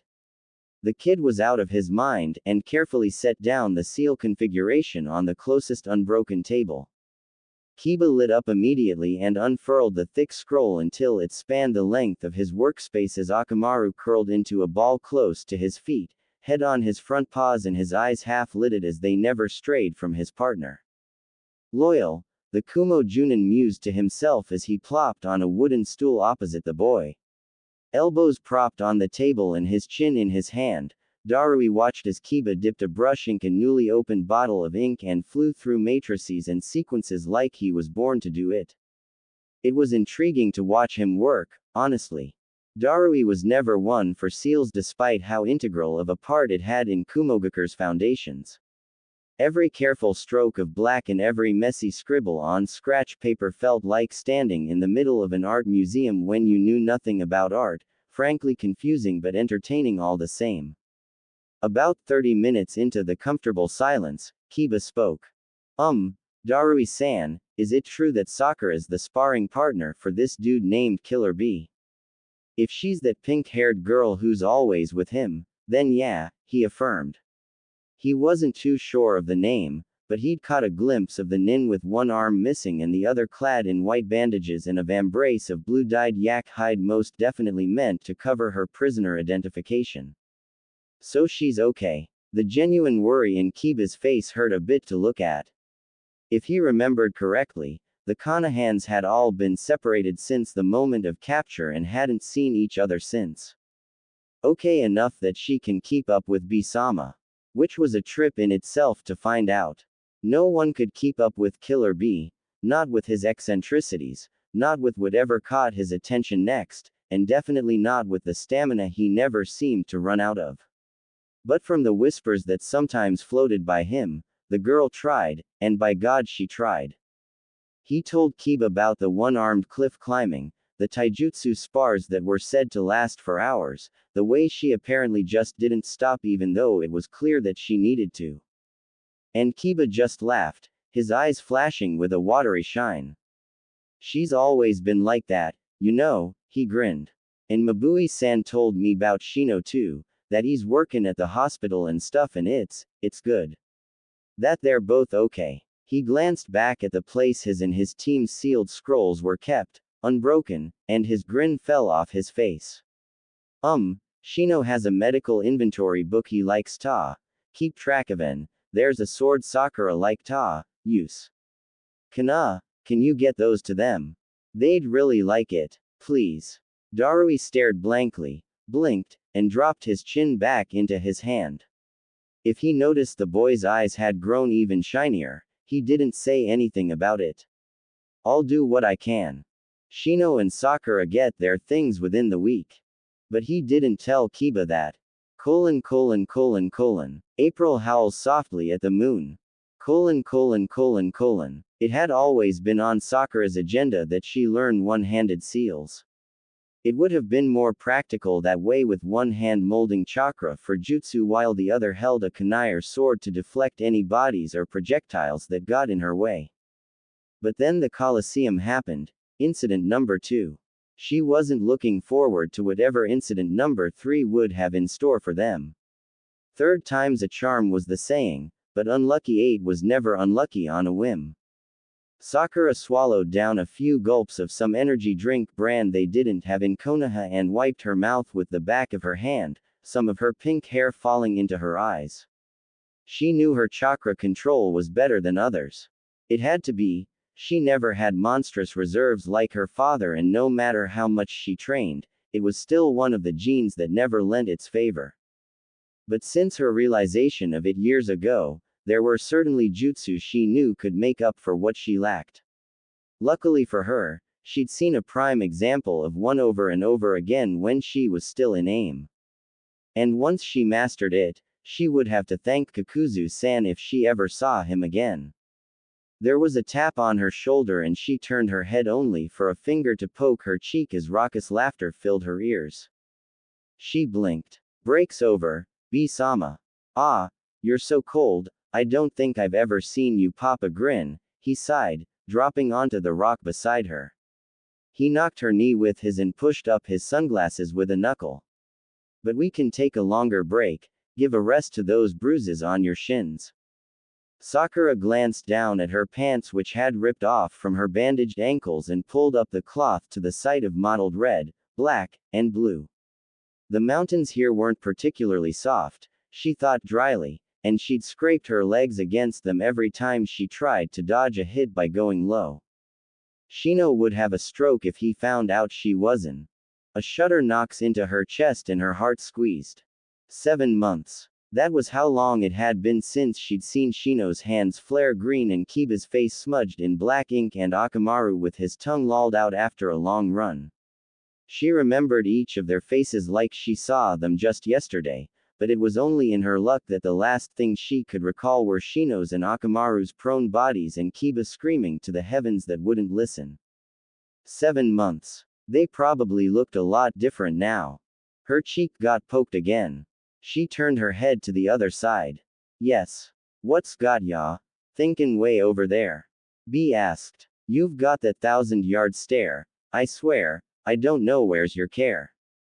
Sakura set her drink by her katana. I'd like to see my team, but under my circumstances, I know it's not possible. B's face was unreadable, as always, and she swore she'd learned to read the crinkles around his eyes. They're alive, though, and as long as they are, I won't have trouble waiting to see them again. What she didn't say was that even if it took 1,000,000 years, she would wait, because from her skin to her muscle to her bone to her core, she knew it was her fault they were here in the first place. If she hadn't been so different, they wouldn't have tipped the dominoes that landed them on Shimura Danzo's hit list. If they hadn't met her, they'd be better off. She knew that. But she was selfish. She loved them and she didn't want to let them go. She didn't know what she'd do if she lost someone like that again. Her father was already enough. B was quiet and contemplating, like how he usually was half the time, like he was having another conversation with someone else, somewhere else. Almost a minute later he came back to himself, a tilt to his lips as he rubbed the underside of his chin. Tell me something, he said. He stuck one of his swords into the dirt and leaned against the hilt. Sakura frowned. What a way to treat a decent blade. What was it like at that Colosseum? She was instantly reminded of the stale scent of settled dust and weeks-old blood. Screams rang faintly in her ears, and she can pinpoint the exact feeling of freshly sharpened axe cut through flesh and bone as she saved the one person she shouldn't have. She felt a sharp sting in her left arm just where her wrist would have been, and she looked down. Still, nothing. Just bandaged right at the bend of her elbow. Think of it as dog fighting for bets. Except the dogs are anyone they could kidnap and collar, and the ones making bets are the corrupt rich. She tore her eyes away from her arm and fixed her gaze at a spot far off in the distance. But it wasn't the worst. It was training with consequences. I didn't have to like it to know that it helped. Help. Help with what? B was starting to put the pieces together. Ever since he'd chanced upon her at Katatumbo, there had always been something off. He noticed, you noticed, and he was sure C and Mabui and Enmu noticed if her and her team had yet to have their bodies burned and their ashes sealed into the earth. The girl was young, but she wasn't stupid, and she fought nothing like those Kanahans with their moral high ground and subpar kenjutsu skills. And, sometimes, When they walked through the village, he'd get snubbed by the older Kumar as usual. Sakura never asked or treated him differently when she saw, but once when someone made an offhanded muttering about her hanging around the wrong sort, she'd simply blinked, turned, and said, "The only wrong sort I see is somebody who can't mind their own business. Look me in the eyes and say that again." B had snorted into his hand when the passing citizen paled and quickened their pace down the street, and Yuki had sat quiet and pensive as the girl, blank-faced and cold, turned back around and continued her walk, the scars on her shoulder flashing from under her shirt. She was someone he wanted to get to the bottom of because, well, he liked the kid. Prisoner or not. You're an idiot. What's up with you cramping my style, you? Go make some friends, maybe you'll find out something new. Make friends while trapped in your thick head. I could always introduce ya to Sak. Pass. B huffed quietly and asked Sakura about the Colosseum. Her answer wasn't quite what he expected. But it wasn't the worst, she said. It was training with consequences. I didn't have to like it to know that it helped. Some of that iciness trailed back into her face. She wasn't much of an expressive person to begin with, but he was starting to think that her chill wasn't as innate as he first thought. But Gyu's interest piqued at her words. Neither of them would describe a kill or be killed situation as a training experience, much less one that made for a lot of learning opportunities. And how many training opportunities did ya get, that ya managed to work a sweat? The look she gave him said that she could see his question for what it was, her kill count, but she answered with another beat. 124 during the rounds. 20 during our escape. 144 in all. B opened his mouth, a frown in the corners of his mouth and a question bursting on his tongue, but then there was the telltale tingle at the back of his neck as Gyu's warm, heavy chakra washed over him. Pale pink pupil-less irises melted over the whites of his eyes behind his dark lenses, and he straightened in his seat.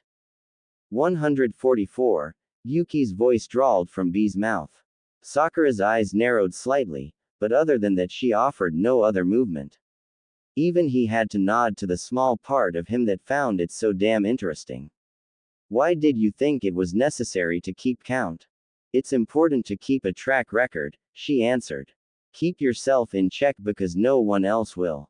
And for your team, 118 for Shino, 116 for Kiba. It didn't skip his notice that the number of her kills exceed the other two by a substantial margin. Yuki might not completely understand how humans worked or why they thought pitting themselves against one another could ever be fun, but he was sure an institution like the Colosseum could only work on a system that its victims had to follow to a T. So what are you saying? It's not like you to find something dismayin'. Yuki didn't get to reply to his curious host, because the girl at his side shifted to face him better and bent down into a short, polite bow. I haven't introduced myself, but you've probably seen me through B-sama, she said. I'm Sakura. It's nice to meet you. There wasn't an ounce of fear in the slope of her shoulders and her tone was as bold and genuine as it had been when B found her pushing herself to fatigue in one of Katatumbo's empty concrete cells. The first thing he realized was that she knew he was a tailed beast. The second thing he realized was that even when the scars on her shoulder had been caused by one of his siblings, she didn't treat him any differently than she treated B. It's nice, isn't it? B remarked gently, his voice a soft brush against the back of the head. To get treated like you ain't some outcast misfit. Quote. Call me Hachibi. And he relinquished control back to his host, receding back to the open space of his seal. He said nothing for the rest of the day, his mind too filled with thoughts of weird little Amex and their mannerisms. He was going to lose his mind, he just knew it. Motoi stared at the pink-haired kid standing in front of him, a katana slung across her back and probably the blankest expression he'd ever seen on anyone across her face. He hoped she didn't notice how much he was losing his shit on the inside, but yeah, in all the years he'd been stationed as head supervisor on Genbu, the Turtle Island, he'd never had someone just show up. Maybe she was lost. Yes, lost. Just happened to wander onto Kumo's sentient training ground that was literally an enormous turtle that floated around the coast as she pleased. I don't think I'm supposed to be here, were the first words that came between the two of them, and Motoi's face slowly dropped into his hands. I see, he sighed. He inhaled deeply before he rubbed the dark green tattoo over the bridge of his nose. Well, you're here now, so I suppose there's no harm in registering you. The barriers signaled another body upon arrival, though, may I have your names and villages of residence? Sakura. No surname. I was originally from Imvula, but I've been staying in Kumo to improve my kenjutsu, she replied. Imvula. The border town close to the south coasts? He questioned. At her nod, he hummed and tucked the information at the back of his head. Imvula. The rain village, no correlation with Amegakure, the village hidden in the rain. All right, your companion, then. Killer B-sama. I've heard that all the Kumo nin know him. Motoi's back went rigid, but he hid it as best he could as he pulled a small notebook from his vest to flip through his notes and prior registries. Of course Killer B had to catch him off guard with a visit today, the one person he could never look in the eye that brought along a strange kid that wouldn't break eye contact if he wasn't the one to do it first. But karma hated him anyways, so he might as well go with it. I don't know if B-sama's told you, but he's made friends with every animal on the island including Genbu herself, and with every visit he takes the time to greet most of them, if not all. Ah, you could do as you please here, really, as long as you're not harming any of the inhabitants or causing intentional damage. Which you're not going to do, are you? She quirked a brow. Not that I planned. He narrowed his eyes. I'll take your word for that. Against my better judgment. He shook his head. But if you're going to wait for B-sama, I suggest training at one of the many available fields except field number 6, or find something to keep you otherwise occupied for the hours you're probably going to spend here. I'll train then, Sakura said. Field 6, that's the 1-2 to the left from the entrance, right? Yes. Motoi blinked. Wait, how did you know that? He knew the field numbers by heart from all the years he'd worked here, but the numbered posts had all been taken down some days ago and the new replacements had yet to be repainted. It's the only one with a genjutsu over it. How long did it take for you to see it? A minute or so. It caught my attention when I was walking towards you. Her blank eyes twisted with calculation as she squinted. Why? Why? Because it shouldn't have taken a measly minute for one of his genjutsu to get noticed, especially when the purpose of the 1 over field 6 was to direct people's attention away from it without realizing their attention was being forced elsewhere. Normally it would catch a shinobi's eye if they'd been on the island long enough to figure something wasn't quite right, but this girl comes in and does it immediately. On the first visit. You're a genjutsu type, he noted with surprise. Her brows furrowed. Oh, were you not aware? Only genjutsu types could have seen through an illusion like that so quickly. I might have noticed something once, she replied. She remembered holding her father's hand in a cemetery and seeing trees that looked so wrong in her eyes before a kunai came from them and clipped her arm. But I never got trained in it. And that was odd, because her talent for it, from what he'd seen, could be curbed into something extraordinary. Did you ever want to learn? He tucked his notebook back into his vest and took a seat on the trunk of a felled tree. Sakura eyed him warily, but took the open invitation and sat a step or two away with only the slightest hesitation. I guess it was something I never got to focus on. Are you interested in learning? Are you offering to teach? She shot back. Motoi leaned back with a hum. Her defensiveness shouldn't surprise him. Here he was, a complete stranger trying to pry into the history of her skills and talents. She had every right to be worried and didn't seem used to the Kumo way of scooping up the worst to make them the best, and scooping up the best to make them better. When he thought about it, he supposed teaching wouldn't be so bad. With all the time he'd spent on Genbu passing the years with only animals and short visits from other Kumo shinobi as company, it got a little lonely from time to time. He was lucky. He usually preferred the quiet and the solitude and the sound of rolling waves that pushed against Genbu's great sides. But, teaching wouldn't be too bad. I suppose I am, he answered honestly, lips tipping up at the first time the girl broke her expressionless mask by letting her eyes grow a fraction. They quickly snapped back to a glare, though, as her own arm shifted closer to the katana at her hip. What's in it for you?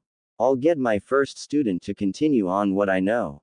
That's a good enough reason to want to take you under my wing, isn't it? He shrugged. But it's your choice. I'm just a Junin who's only getting older. Her stance didn't lighten and her hand continued to hover over the hilt of her blade, and if she kept looking into his eyes she would see the way dark depths sparked in approval. He didn't have to ask her to prove herself, he didn't need to fight her to make her show her resilience. In the way she never let up, the way she persevered with everything she must have lost. It was proof enough for him that she must already be someone exemplary. Eventually, Sakura lowered herself into a slight bow. I would be pleased to take you up on your offer. Motoi. He clapped her shoulder a few times to get her to straighten up. Nice to meet your acquaintance, Sakura-san. Not too far away, B smiled to himself as he scaled a tree to watch a number of Himalayan jumping spiders crawl around the branches. But May was never kind. The hospital was stressful. There were medics rushing the halls, nurses filling out paperwork, beeps and clunks and clicks sounding off in the building that would never hush. It was bustling, it was frantic, it was chaos.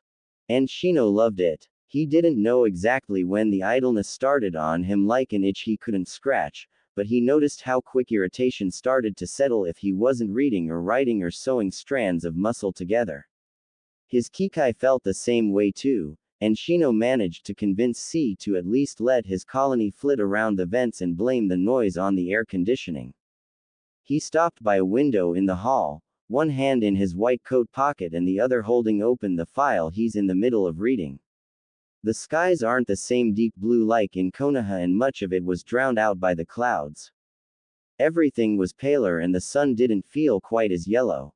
And even though nothing was the same, the village was like a breath of fresh air in his lungs. Shino-sensei. A nurse called ahead of him. C-sensei requires your assistance in emergency room 3. On my way, he returned. As he hurried toward the stairs and made his way down to the first floor, he paper-clipped the page he left off and set it on the administration desk before he slipped into the emergency room.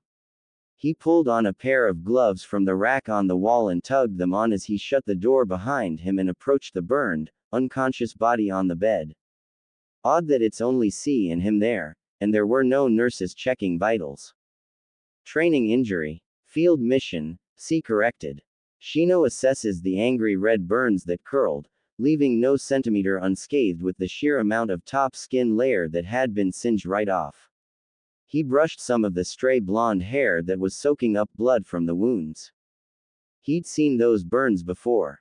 Tailed beast chakra, he recognized. C flinched, his head shooting up.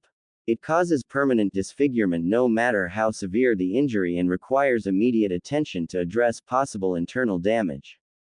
How did you? I've treated it before. An image of Sakura's dim apartment flashed behind his eye and there was a phantom feeling of blood on his fingers, sweat on his brow, and a tunneling vision from the sight of burnt cloth buried in weeping gashes. He shook his head and clenched his fists when the threat of tremors started to creep down his arms. There's not much we can do but assure whatever needs to be healed is healed. But when he lowered his head back towards the body, he saw the tips of their patient's fingers slowly but surely knitting itself into a normal skin color. What? This isn't a typical Kumo nin, C started reluctantly, but Shino had already turned his ear away as his brain kicked into overdrive. Chakra burns, self-healing, only him and C attending to the patient, only one viable explanation rose and he supposed it wasn't a stretch. No, because this is a Jinchuriki, he interrupted, and the medic across from him paled. How did I come to this conclusion? Those capable of wielding healing chakra are scarce in Kumo, as you've once told me, and I doubt any of them are capable of such an advanced healing capability that can be utilized in an unconscious state. In fact, the only person who may be able to perform such a feat is Senju Tsunade. He tilted his head, oblivious to the way C tensed. Look, if you have any problem with Jinchuriki, I suggest you. Whatever needs to be done has to be within the short window between time of injury and the end of the healing period, Shino continued, too engrossed in his thought process to have heard anything at all. His hands flared a careful mint green as he hovered one hand over the torso and the other over the heart. 30 minutes is my estimate. He glanced up and frowned. C-sensei. C blinked out his stupor, his hands glowing chakra scalpel blue and a slight smile on the corner of his lips. We need to get the bone shards out of her left arm and right leg before they're completely healed and we have to dig it out ourselves. Remember what I taught you about using chakra as a tool. Stay away from the veins as much as possible. Good. Keep it in mind. Let's get to work. The Jinchuriki's name was Niyugito and she was host to the two-tailed cat. Many looked up to her and her skill and just as many, if not more, feared her all the same. Shino lent an ear to the whispers of his colleagues where he'd learnt just a couple of things. 1. Of all the times she'd come to the hospital, only C and the same one nurse had come to her aid. 2. The longest she'd ever been unconscious without signs of waking was 12 hours, most likely due to the nature of her beast. It had been 24 hours since he'd been called to her healing and she hadn't even twitched. There was something wrong, and Shino was going to figure out what it was. Call it intuition or paranoia, but a sudden change for anything called for suspicion. From all the eavesdropping he'd done on his classmates at the academy to the spying he'd done once he started to carry the Unlucky 8 name, he learned how crucial it was to never count out the stupid or impossible. Underestimation led to downfalls, and downfalls could lead to death. On one of his breaks he entered Yugito's room and flipped through the clipboard hung on the foot of the bed. Because there was no nurse that accompanied him on the clock as per C's orders, just to mind his training, was the excuse, because they couldn't just say a prisoner couldn't wander without supervision, the door was cracked wide open. No change, he muttered to himself. How is there no change? All the medication has been given, all internal and external injuries have been healed. He walked around to the IV bag and took a sample of the solution. A quick glance out the door showed no one passing by, and he wasted no time dropping the sample into a vial of clear liquid he'd produced from his coat. A quick inversion of the container and the mixture remained clear, free of any indicative color. That ruled out sabotage. Then, Shino straightened one of Yugito's pale arms and searched for a vein near the joint of her elbow. He pricked her freshly healed skin and smeared some of her blood on the pad of his thumb.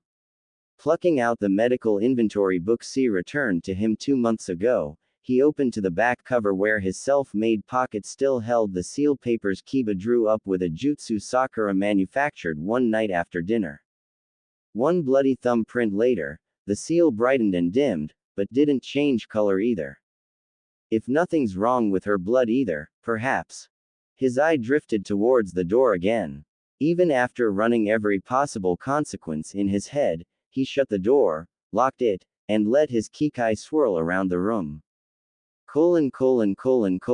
C tapped his pen against his desk as he sat in his office, tens of papers waiting for his signature but his thoughts a million miles away.